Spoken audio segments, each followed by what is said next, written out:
to the Metal Command Podcast. Greetings and welcome to another edition of the Metal Command Podcast. Tony here with you. And as always, I do appreciate any support you give to this show. So if you like what you see and hear on this podcast, by all means, hit the subscribe button, hit that little bell to be notified anytime I do post any content. And if you are following this show on any other form of social media, by all means, give the show a like and a follow there. Coming up, I have an interview with two really cool people from a new band called Beholder. Beholder is putting out their debut album, which comes out later this month in April 2025. And I have Carlos Alvarez. He is a guitar player in the band, and John Yelland, who is a vocalist, who is the vocalist on this album. And I got to tell you, folks, you don't hear me talk about a lot of new bands lately, but this band Beholder is the real deal. It's absolutely phenomenal stuff. I cannot wait for everybody to hear the full album because it is really that good. And the new album, of course, is called In the Temple of the Tyrant. I believe it comes out April 25th. You can go to Beholder's website or any of their social media outlets. I'll have links in the show notes to that. But nevertheless, it's very rare for me to hear a band put out a debut album this good. So with that said, here is the interview with myself, John Yelland, and Carlos Alvarez from the band Beholder. Welcome back to the Metal Command Podcast, everybody. This is Tony here with you. And of course, I'm joined by John Yelland and of course, Carlos from the band Beholder, with a new album, or a debut album, I guess we can call it. Not new, it's going to be new, but it's a debut album called In the Temple of the Tyrant. And of course, this is a record that's receiving a lot of great reviews here. Both of these guys obviously have played in other bands, but this is the debut album of the band, basically. And let's talk about it, man. You know, probably to start it off, why don't you describe what the band sounds like and how you think the band sounds like, so anybody that's never really heard of you before can definitely get a feel of what your music sounds like. John, it is doom metal. Put him on the spot. And doom. I was waiting for you to take the lead on that. I'm gonna feel that one, but what I'll say is that it's doom metal, which is very much not my normal forte. And so case in point, when Carlos first approached me and inquiring if I would be interested in joining this project, I was a little bit intimidated, but also pretty excited because I think I'm perhaps most known for my work in Judicator, which is more traditional power metal with prog elements and whatnot. And so it has the vocal approach that you would expect from that kind of music. So Carlos turned me onto a whole bunch of bands to familiarize myself with that are doom metal. And I took it upon myself to make a really distinct change in my voice to the best extent possible to ensure that when people listened to Beholder, they didn't think, oh, this is kind of like Judicator. I wanted people to almost question if they were listening to John Yelland in a sense. So, it's doom metal. Carlos is the one who should be talking about this. Thank you very much. Real quick. So if anybody is familiar with any of like the heavyweights of classic doom metal, like Candlemass, obviously, Solitude Eternus is a big one. There was another band that didn't always knock it out of the park, but the couple albums that were excellent were very excellent, which is Memento Mori. And I guess there's like probably little hints of other type doom bands, but not so much. The doom can be separated nowadays, especially into a lot of different categories. But back when I was first discovering it back in the 80s, it was basically either you were kind of Sabbathy doom or you were or epic doom. And so Candlemass, Solitude Eternus was more the early 90s, but they really took that Candlemass sound to a different level. But then there were other bands like Trouble, obviously. Of course, people will still throw Black Sabbath in there. And somehow nobody had this on their fucking bingo card, but Pentagram going viral in 2025. No one saw that one coming. But those bands, they're more the Sabbathy blues kind of oriented, whereas I've always been drawn more towards the epic style, which is kind of firmly rooted more in like traditional metal, but also has a lot of power metal elements to it. Yeah. Big, like grandiose vocals and like wildly fantastical themes, just all done in a much darker fashion. So for anybody, wondering what we might sound like, the first thing I would say is if you've ever heard Candlemass, like old Candlemass, or Solitude Eternus, you're about 75% of the way there. And I guess the only thing that I think is just always going to happen, given the nature of the bands that John comes from, that I come from, that we've been performing in for years and years on our own, there's going to be elements of power metal that find their way in. But the goal was to try to shape it in a way that is more true to the Doom aesthetic, for lack of a better way of saying it. Not so much that it has to be like profoundly sad and depressing or anything like that. It just has to have. It can't be too happy. Although surprisingly, there are a couple of moments on this album that may not necessarily be happy, but they're definitely a lot. They definitely have a different flavor than what you would expect from Doom, and I think that helps to offset the stuff that's darker and heavier even more so, and help it stand out on its own. So you get that Right. wild swing from light to dark, and it makes each one, the heavy stuff sounds that much heavier for it. So Yeah, I would say that's a really pretty good description of it, because it wasn't quite like a completely 100% doom metal album. Right.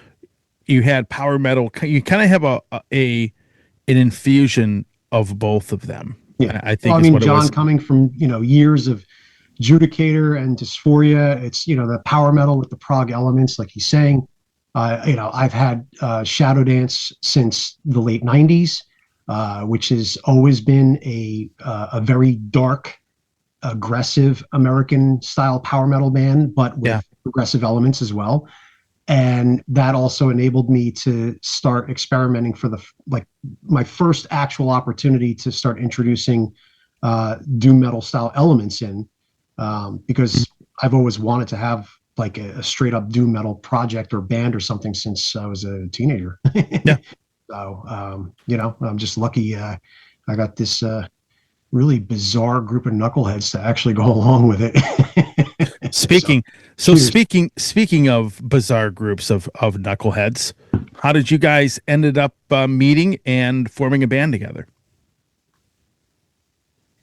You want me to take that?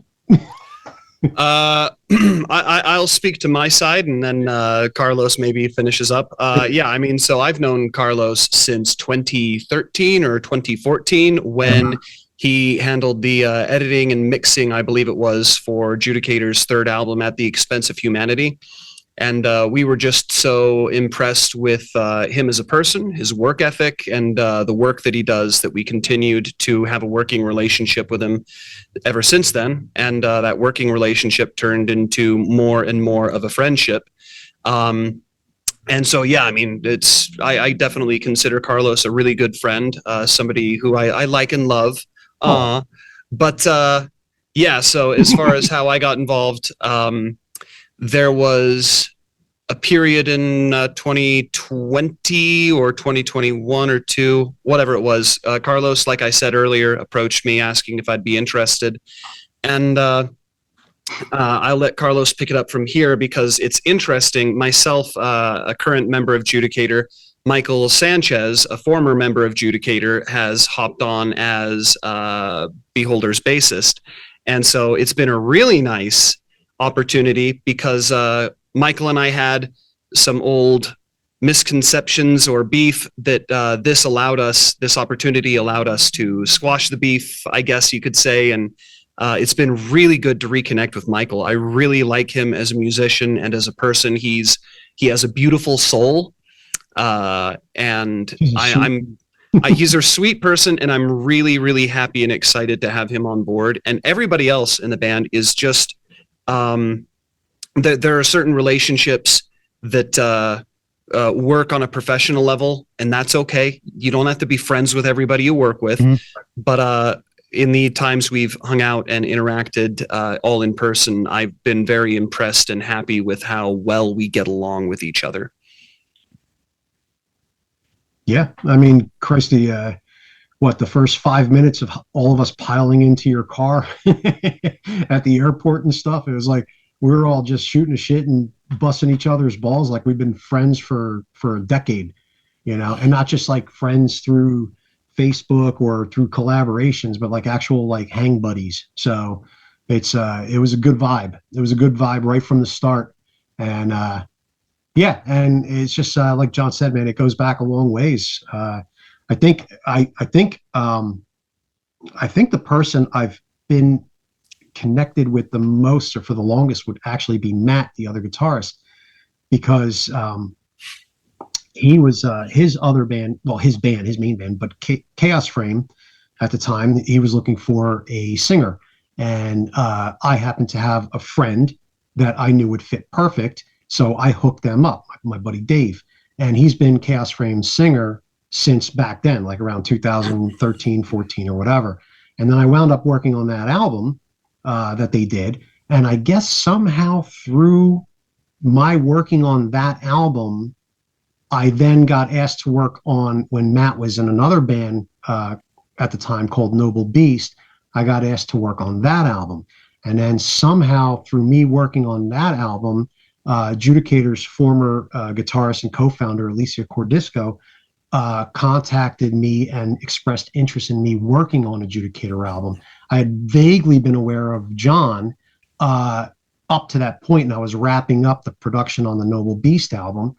And there was a couple of songs that needed some additional backing vocals. So I contacted John and said, listen, man, I'll get you some cash or whatever. You do some extra backing vocals on these two songs, make them all choir-like. John came through, and then like after that was done, there you go. You got a connection between John, Matt, myself. Then I work on the Judicator albums, for a couple of them afterwards. Michael jumps in on Judicator. I don't even know how he wound up joining Judicator, but next thing I know, what was it? The Last Emperor, right? That was when he joined up. And then like John said, you deal with Michael for about 2 minutes and you just can't help but like the guy. He's a great dude and a phenomenal musician. So we hit it off, and it just became like, even when the album was done, we stayed in contact, Michael and I, and we're, constantly, talking about recording stuff and blah, blah, blah. So all of this is to say that at a point where other things were kind of stagnating, I'd had this idea in mind for at least several years. Actually, since the inception of it was during the period of working on The Last Emperor with Judicator. It's when it first kind of found its way into my mind there. But then it took a few more years before I could even make any moves on it. And by the time I was making those moves, I already had in mind who I really hoped would agree to being part of it. And so John reached out when I was working on the Majesty of Decay album. And that was when I hit him back when I was like, yeah, well, I got an idea, and what do you think of this? And he took it in stride. He's like, I don't know what doom metal is, but he didn't let it stop him. He's like, but I'm intrigued. I think that was actually the follow-up response, but I'm intrigued or something. So and we just kind of took it from there. And I always knew, just given John's penchant for theatricality and the range of expression in his voice. I don't mean his range in terms of how high he can sing or whatever, but I mean how easily he can slip into characters. I knew would be just like it would be the perfect fit for this, because this type of doom metal by its very nature is extremely theatrical. So Right. you want somebody who's ready to throw on a pirate shirt if need be. And John will do it with that mustache. So let's talk about the first single you put out, "A Pale Blood Sky." Why did you pick that song to be the first single for the album and to be the introduction to a new band, Beholder? Just give me 1 second on that. So there's a special reason for that song in particular to open the album. The reason why it got picked as the first single is because John was adamant about it. So I was like, okay. The reason why I wanted it to be the first song on the album is because the opening main riff was the very first all new, non-connected to anything riff that I specifically wrote for this batch of songs. It was the very first riff that came out. So I'm like, I want that to be the opening song. But on top of that, the bridge section with like the galloped, then dun, dun, dun, dun, dun, all that, that's actually one of the oldest riffs I've ever written. I wrote that back when I was a teenager, when I was trying to create a doom metal band in high school. Right. And so I was able to find a way to bridge one of the oldest riffs I've ever written that I didn't get to properly ever use and combine it with the first brand new riff for this album and this band. And so to me, just kind of symbolically, it was like closing the loop on all that. And I wanted that to be the opening track. Everything else, John, tell them how you bullied me. Well, it's not that I was adamant, but I had a very strong conviction. And that's because I have been in Judicator for 12, 13, over 10 years now. Judicator is my baby. It will never die. I'll never let it go. Okay. But my wife, when I first showed her the Pale Blood Sky song, we were in the car and she turned around after it was done and she was like, this is it. This is what I've been wanting to hear from you for all these years. Like, where has this been all my life or whatever? I'm like, my wife, she's very supportive, but she's very honest and very straightforward.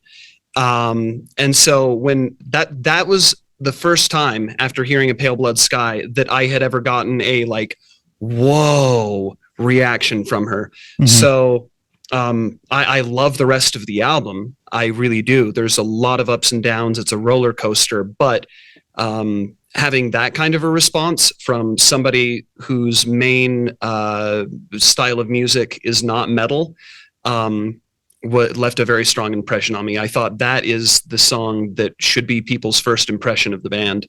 Sure. Well, having listened to the Judicator stuff, there's definitely a difference on how you approached the band that you've been in for a long time and how you approach your vocals on this record. And I would probably tell you, and I've said this before, and I said this in a review, that I believe wholeheartedly that you as a singer could branch off into different styles of heavy metal. And I think you become a better singer when you sing other things aside from what you're used to doing. So one of my biggest compliments about the album is the fact that you branched out, and your vocals on this album are really not the same in Beholder. Beholder, I'm sorry, Judicator, when I listen to it, it's a lot like a power metal band. Those power metal bands where the vocals almost have the singer like telling a story with their vocals. Maybe that sounds a little crazy to you, but like when I listen to you, I think of, because there's a lot of power metal bands that do that. You guys have more of a European power metal sound, and your vocals on that kind of music, it's a lot like that.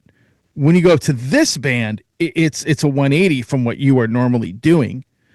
And I think that is one of the things that really added a lot to the actual music itself, is that you went from one style of heavy metal you've been doing for majority of your life, and then you go and do this band, And, I think you're right about the single. I think that is something that you get a lot of attention to it. And then it brings us to the next single, which obviously is going to has a guest vocalist on it from Amorphis. Let's talk about that one. We'll kind of transition into that because I think that is the second single. Am I correct? That's the next. Yeah. So I think it was. So here's the thing. I think it was important you put a song out like, Pale Blood Sky, because you want to draw attention to the actual music the band is putting out itself. Whereas if you came out with a song with a guest singer from a well-known band, then people aren't going to pay as much attention. They're going to think of that. And every other single you put out after that, the band's really not going to get recognized for the music it's put out. So I think it's a smart. We'll talk about this here in a second, but I think you guys did a lot of very smart things in promoting this. But talk about that single and talk about how that came together with a guest vocalist from Amorphis. That a very well known band, perfect guy to be a guest on an album like this as well. And whoever wants to answer that, you can. But I just think that it was really nice little touch to put him on this record. Don't make me answer this. Oh, no, I saw you go like this. I thought you were like, oh no. I was trying to point okay. like you do it. Okay, I got this one. So to your point, it was never a consideration to have that song be the first single. Eyes of the Deep, because of the reasons that you said, which is we didn't want to put something out that looked like we needed to draw attention to it by having a high profile guest. Mm-hmm. Like, you'll like us because of this other person on here. We wanted the first single, regardless of what it would have been. I think I had picked a different song as my first choice for a single, but John was like, I will crush you. I'm 6.5 feet tall. I will crush you. But this song was probably going to be the second, if not third single for sure. And how it came about is very simple. I toured with Amorphis back in about 2005 or something for close to a month. And I hit it off with them. And they've been a highly influential band to me even before that. I've been a huge fan of them since, the very first, the demos and stuff. Right. So got the opportunity to tour with them, hit it off with those guys. We've stayed in touch since. When they come through town, if I happen to be around, we get together and we hang out. And so when we were doing pre-pro for this song, it just, the nature of the story that's being told, and I don't think it's giving anything away, that we somehow managed to work it into almost being a continuation of the story that started in Pale Blood Sky. Yeah. But it made perfect sense that if there was going to be some type of confrontation in lyrics, that another voice would do justice to that, to have something distinctly different. Right. And so, and I was talking with John about it, and I think he said something to the effect of, well, it has to be somebody real scary, or somebody's got to sound scary. And I'm like, well, nobody sounds scarier than Tomi. So I reached out and asked, if he would be interested, and he immediately said, sure. And it just went from there. Right. Yeah. And he absolutely crushed it for sure.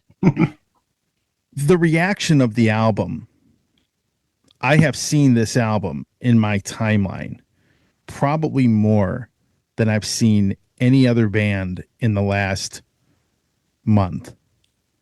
And what do you think? I mean, I have my own theory, but I want to hear what you think. Why do you think this album is not only being received very positively by about 95% of the people out there, but why do you think that because if you look at my social media timeline, I see this record everywhere. I see a review. I see some kind of interview. I see something that is pertaining to what you guys are going to be putting out here in April with this record. And why do you think, did you expect a reaction like this? And why do you think people really are resonating with this record so much? Me? Okay. Your turn. I did the last one. I can only speculate. I mean, I've heard good opinions ranging from "it's really good, bro" to it has a heavier, grittier sound, which is something that typical American audiences are more receptive to.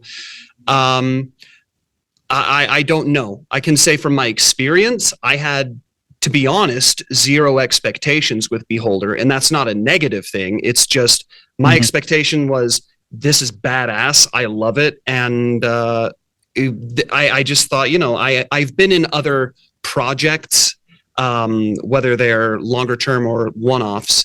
And so often is the case, you put a lot of energy into it. It makes a spark, and it's really cool for like a month or maybe a year. And then it kind of goes back down and gets it's a footnote or whatever. So, it's been interesting because like I said, Judicator's my baby. But we've never really like, whoa, blown up or something like that. So I can tell you that in my experience, having been in the music industry, the underground metal music industry, I guess, for like 13, 14, 15 years, this has been the album that I have seen the most buzz about. And, case in point, the music video for Pale Blood Sky is has the highest view count on YouTube of any other music video I've done. And Carlos tells me these little whispers of things that might happen or could possibly happen. This person said this person said that. So I don't know what the future holds for Beholder. It could be a lot, it could be a little, but it looks like big things could happen, which would be fantastic. I never would have expected my fortunes to go with a doom metal band. That wasn't on my bingo card, but doom metal band. Yeah, but it's a lot of fun, and it has been really engaging as an artist and a creative person to take a foray into a totally different, not only music genre and vocal approach, but also a totally different audience. That's one thing I've had a secret desire, is to see what other genre audiences are like, because I've just been in power metal forever. And I know the power metal audiences, all of their pluses and minuses. And so, this is scratching a lot of itches for me, and I'm very excited to see what we can do with it. Yep. And just to follow up on that, it's, again, there were zero expectations. This was legit just something to do for fun. I had some riffs, and I wanted to write a bunch of songs and have it, be about classic Dungeons and Dragons and doing a certain style. And there are no expectations about how anybody might receive it. But me being who I am, if I'm going to do anything, I'm always going to try to put my best foot forward. So it was very important to me, regardless of whether this was, intended to be a thing or just a fun thing. I still wanted it to, I didn't know if I was ever going to do another Beholder album. So I wanted to make sure that whatever was done for this was going to be the best that could reasonably be done. And so, that's why it was important to put all that extra time into pre-production, making sure that, the lyrics had to be perfect. The melody lines had to be perfect. The riffs had to be perfect. That drum fill from 333 to 334 had to be perfect, but not to the point of choking the life out of anything, because it was still always fun. The whole creative process was fun. But then when it came to like, okay, well, I think at one point somebody even was like, well, you're going to mix her. I'm not mixing. I'm not touching this. I put so much of myself into the writing of this. It's got to be somebody unbiased, neutral, whatever, third party. And given the nature of the music, I love the band Sorcerer. Fantastic doom metal band, very similar in style musically, and even vocally too. And I just reached out to Ronnie Bjornstrom about, would he be interested in mixing this? I didn't know if he would be or not, but he's a guy that's worked on the last handful of Sorcerer albums, and those things sound banging. And right away, he was like, yeah, bro, send me some demos. Let me hear what you're working with. I sent him a couple of the pre-pro demos, and he was like, fuck, bro, this is going to be huge. And I'm like, okay, I appreciate it, but you already got my money, so you don't have to, you know what I mean? But the thing I love about Ronnie, man, you find out within 2 minutes that dude is as sincere as it gets, and he wasn't blowing smoke up anybody's ass. He was genuinely enthusiastic about what he was hearing. And so that translated into, okay, well, do we, find a bargain basement, Fiverr artist, or do we get someone with a name and with talent to back it? So I've always been a fan of Sophia's work with Powerwolf and stuff. So reached out to her, and she actually got right back to me. So everything kind of fell in line with all of these really highly talented people to kind of round out everything that we were putting all this effort and time into to try to create the best possible version of itself that it could be. And so the sound quality, the artwork that comes with it, the actual music itself, I think is all the best it can be. And to loop back around to what you originally asked, I think maybe that's why it's resonating with people also, because I think maybe people, I'm not knocking any bands that do this, but we're not actually dressed up like, knights and wizards and shit like that. Okay. There's no gimmick to this. We're just 5 normal dudes. Okay. Right. And we're just trying to show that we put out something that we actually believe in and that we're proud of. And I think that kind of, I guess, sounds a little corny, but that kind of honesty, I think, sort of resonates with people. I think. Anyway, so there you go. Well, that was a partial answer to my question, but my question for you is... One of us got the actual answer? I have the answer. Okay. I can tell you why. I just wanted to see what you would say to that question.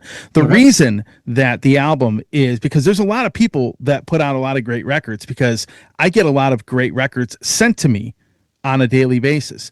The reason it is being hyped and it is resonating so much with so many different people is because you have a lot of media outlets that want to really promote this album. And the reason being, and the reason behind that, is because of you guys. Now, what do I mean by that? I've done this for 27 years, and I can tell you that it doesn't matter how big or how small the media outlet is. Anytime someone talks about this band, it's in our timeline. There's a review. There's a link back to that media website. It could be somebody with 1 follower. It could be somebody with 1 million. You guys have the attitude to do whatever it takes to really promote this thing. And there is no media outlet too big or small for you to acknowledge that talk about the record. And I can tell you what hinders a lot of bands out there, and I've actually done discussions about this, is the fact that, for example, you have a band that nobody's ever heard of, and they'll make all these demands of the publicist. And, a lot of these bands won't talk to anybody but, say, like a really large website. Let's say, let's say Blabbermouth, right? But the problem is these websites are not interested in these bands because nobody knows who they are, and they are not willing to put the work in. And you guys have been willing to do that. Every single post that comes through my timeline that has anything to do with this band in particular, specifically, is a post about a review that you receive. I've looked up some of these websites. Some of them have big followings. Some of them really do not. But you acknowledge every single one of them. And that one person, let's say you got a follower of 1 person for somebody's podcast. That one person's going to tell 10 other people, man, these guys are great. These guys are cool. You acknowledge that one person, and you guys are promoting this thing the way most bands should be doing it. You are willing to put the work into it. And I can tell you, there aren't very many bands out there willing to do that. And that, you can have a quality product all you want, but if you want people to hype you up and get into you, what you're doing now is actually a big part of why this band is resonating, because now everybody's talking. You have a lot more people talking about it and checking out the record, because a lot of all these people are saying positive things about you. And you guys are a big reason as to why, not just the music, but I'm talking about your willingness to promote it. And you do that right more than most bands do. Your reaction to that is what? Like, how would you, do you agree with me? No, I mean, I agree with you in so much as it's not a calculated response. Mm-hmm. It's just showing appreciation. Yeah. So if that webzine with one follower takes the time to listen to the album and to write a review on it, I don't care if it's 2 sentences, that's somebody took their time to at least give a little bit of attention to what it is we're doing. Yeah. So what's the absolute least one of us can do is to show a little bit of appreciation for that, and to thank them, and to spread the word for their webzine or for their podcast or sure. Whatever, I mean, it's just. Do you know how many bands do not do that? Listen, do you know how old I am? I mean, you're probably close to my age, I'm guessing. Yeah, I mean, I'm going to be 51 in about a month and a half. So you got me by 4 years. Yeah. So I'm still operating under the mindset of back in the day, mm-hmm. when everything was word of mouth and actual, like, legit friendly networking. Yeah. Not trying to shove somebody else down so that you could stand a little taller. You know what I mean? Mm-hmm. It was actually about creating a scene. Now, I don't think the irony is lost on me trying to create a scene in an area where all of us are spread out in different scenes across the country. Sure. But because of since the advent of social media, a place like Instagram or Facebook or Twitter, whatever, I don't know, I don't do that one, but any of these type of social media platforms, they are common ground when it comes to music, because mm-hmm. everybody, here we are, he's halfway across the country, okay, and you're in the middle, between him and I, and here we are, all bullshitting, talking about music and stuff, you know what I mean? And so I think back in the day, it was more about kind of creating that kind of scene and everybody lifting each other up. And that wasn't just the bands.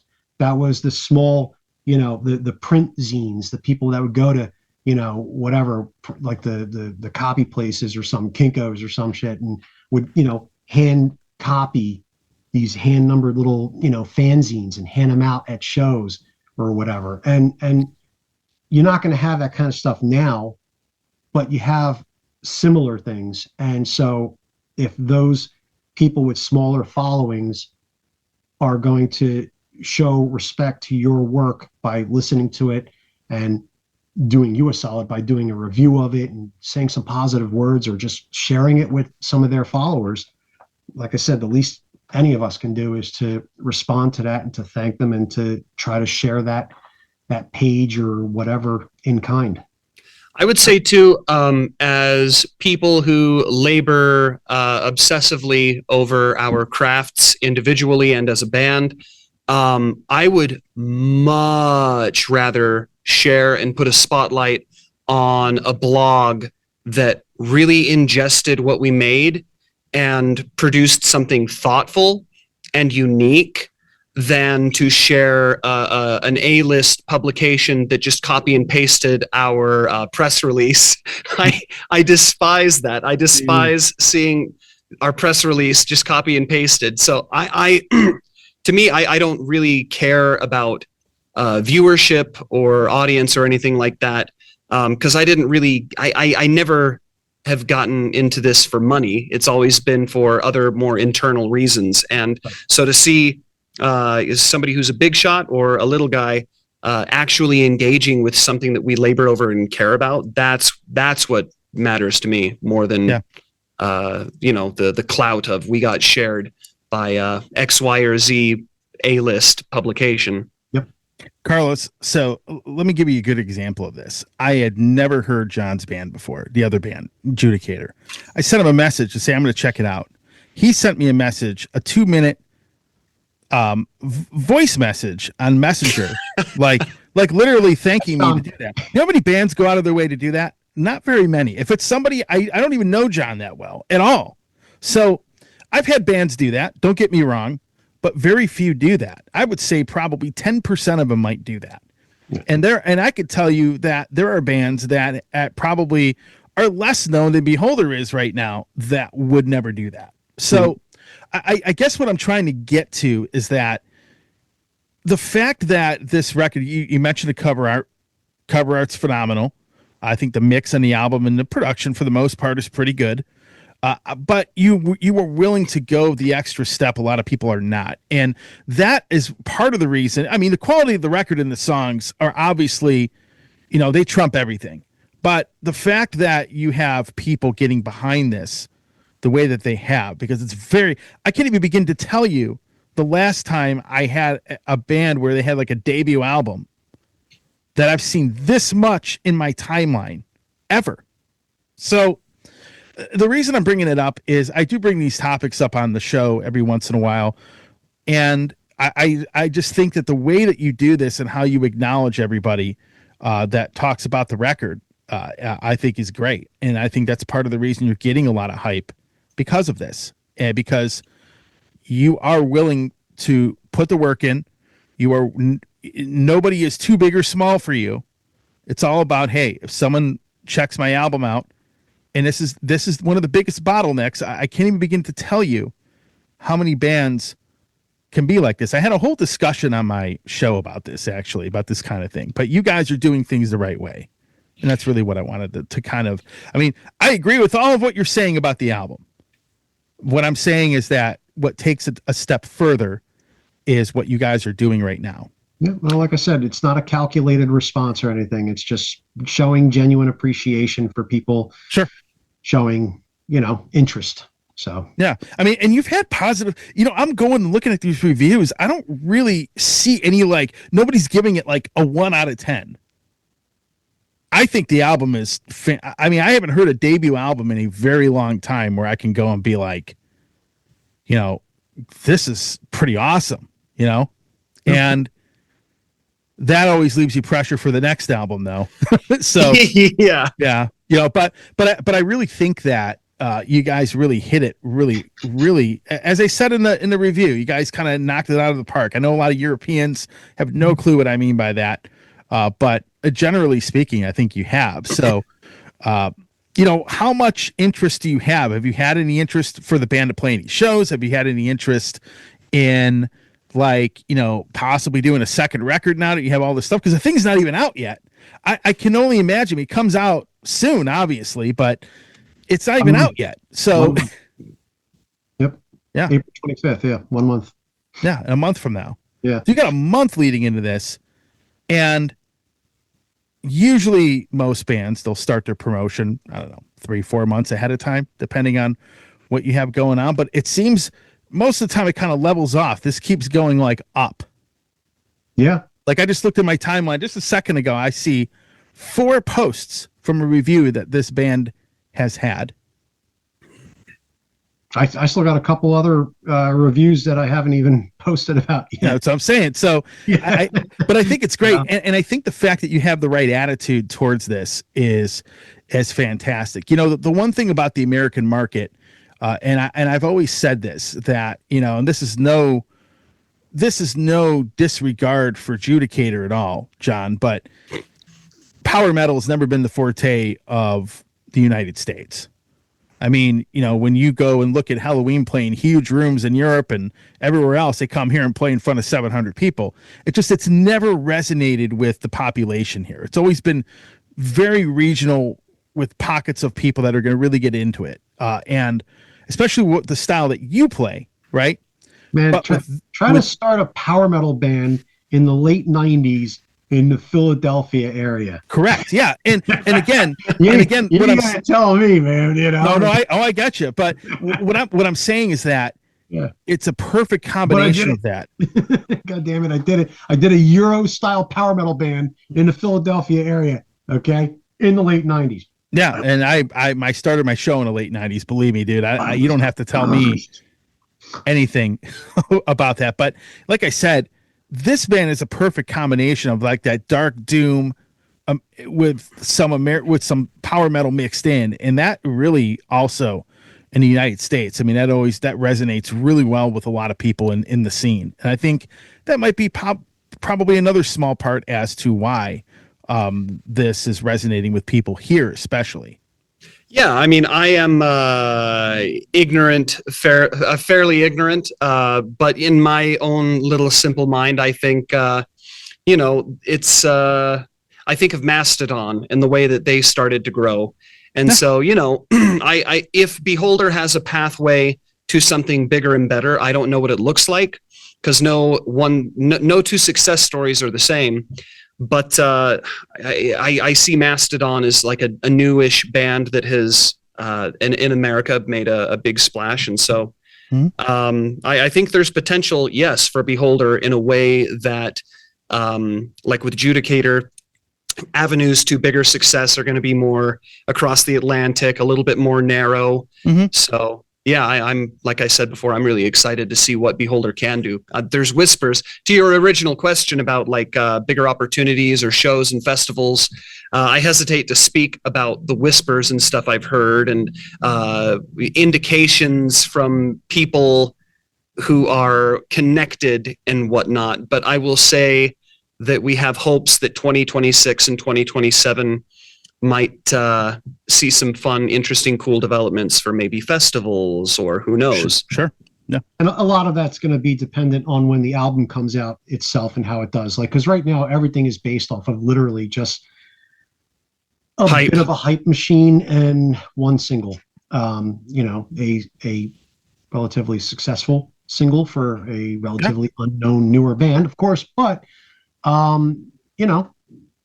second single, third single. I think by the time, I think anybody who's on the fence after hearing the first one, who may have liked the first song, they're probably going to want to hear a second one and see if the first one was really all we had, and then like the next single sucks or whatever. But I think if the next one comes out and it resonates with people, then there's going to be a lot more confidence. And if we can keep that trajectory going in the right direction, by the time the album drops or shortly after, there's already, as John said, as he's alluded to, there's been some, light whispers, a little bit of maybe that's a thing.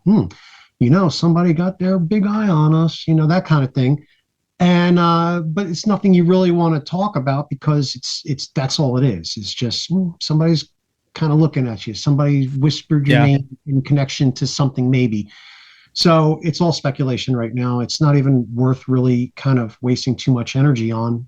Let's see what happens when the album comes out. But then to your other question regarding that, yes, of course, there's already new material being worked on. Yeah. And we have plans on not just a follow-up album. Like the label is 110% behind us, 120% confident in this album, and 130% excited for new material. So we're in a good spot, regardless of what happens, I think. Anything related to things like shows and stuff like that, because of just the logistics involved, it has to be something that is worthwhile and makes sense for everybody involved, because tickets are involved, Yeah. But as far as music goes, we've got some stuff that we're working on, some neat little things that will help carry us through the year while songwriting for an actual album number 2 continues. But there's already several compositions that have been put together and are sounding pretty fucking mean, I think, right? It's going to be a lot of fun. Yeah. And that's the thing. It's fun. And new material, there really isn't any pressure, because I don't personally give a shit what anybody thinks in terms of what we're supposed to do. And I know that could sound a little pretentious, except for the fact that's exactly how this album was written. I didn't give a shit what anybody thought. It was for fun. It was written for fun. And because of that, I think that comes through in the music. Yeah. And so anything that's being written now, it still feels fun. And so Right. I think anything that we do for album number 2 or whatever is going to be comparable to this one. It's not going to be in the Temple of the Tyrant Part 2, but I don't think anybody is sitting there going like this. Well, how can we progress? How can we elevate Beholder? Fuck that. Let's just write some really cool songs that we have fun with and that we listen to and go, yeah, dude. Yeah. It's pretty cool. And that's all I care about. Well, we're going to end it off here, kind of out of time here. So I do want to just say one thing, and I'll let you say something after this. I definitely, along with several other people that have reviewed this album, think that your first single is definitely not all you have. I think a lot of this record, and you saw my review, the first single wasn't my favorite song in the album. Mm-hmm. There are some really, really good tracks on that. But again, any last words for anybody that are going to be checking this out, and checking this interview out, and we can end it there. Jonathan. All right. Yeah, I'll warm you up with just saying thank you. God bless. Very excited about everything happening with Beholder. Thanks for the interest. Make sure to pre-save on Spotify and pre-order the album. Get yourself a snazzy t-shirt. But in seriousness, well, that was serious, but in even more seriousness, just thank you to you, Tony. I've been following you for a while, so it's a little bit of a dream come true to come and hang out and talk. And big thanks to everybody listening for whatever support and attention you might give to Beholder in the future. Yeah, I'm not nearly as smooth as John, so I'm just going to say that I totally, wholeheartedly agree with everything he just said, because if I try to repeat it back in my own words, it'll just come out like garbled nonsense. But never, think that it doesn't mean that I don't have genuine love and appreciation for each and every single person that has had even just a kind word to say about the music. Even people that haven't heard it, but they're like, dude, that cover art, or dude, that picture was funny as hell, like John with the turkey and stuff, like whatever, people are connecting with us more and more every day, and developing into actual fans. And just want to say from the heart, much love to all of you, and thank you so much for the support, the interest, the kind words, for sharing the video, for just commenting on it, or hitting like, or bringing your friends along and inviting them to like our page, whatever. All of it is incredibly appreciated, and we hope that you enjoy the next single that will drop on YouTube tomorrow. And then lastly, really quick, Tony, thank you so much, man, for having us on. This was fun, and it was really cool to talk to you, man. And John, it's always great talking to you, buddy. Yeah, always a pleasure, my friend. That's all I got. Hey everybody, Tony here from the Metal Command podcast. Again, I appreciate your support. Since 1998, I have hosted this show in one form or another, starting off in radio and now in the podcast format. Again, thanks for watching, and if you like what you see and hear on this show, by all means, please hit the subscribe button, hit the little bell to be notified anytime I do post a video, and if you see this program on any other form of social media, please give me a follow there. Again, I always appreciate your support.